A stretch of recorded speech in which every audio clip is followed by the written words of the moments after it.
বিদায়ের পথে ২০২৫। আজ শোনাবো হারানো ও অর্জনের গল্প।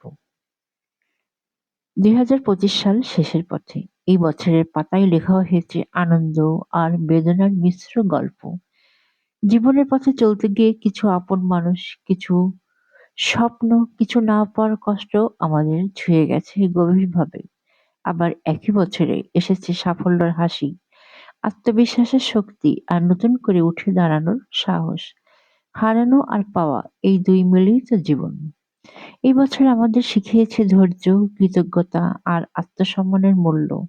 হারানোর ব্যথা আমাদের আরো সংবেদনশীল করেছে, আর সাফল্য আমাদের দেখিয়েছে চেষ্টা কখনো বৃথা যায় না।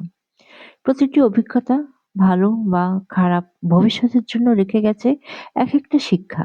২০২৫ সাল বিদায় নিলেও তার শিক্ষা আর স্মৃতিগুলো রয়ে যাবে আমাদের সঙ্গে।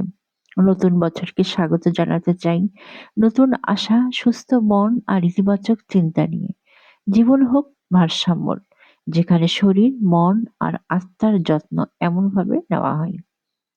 সোহানা ওয়েলনেস সবসময় পাশে আছে আপনাদের সুস্থতা, সচেতনতা ও ইতিবাচক জীবনযাত্রার অনুপ্রেরণা নিয়ে। নতুন বছরে চলুন আরো ভালোভাবে নিজের যত্ন নিন। Thanks for watching.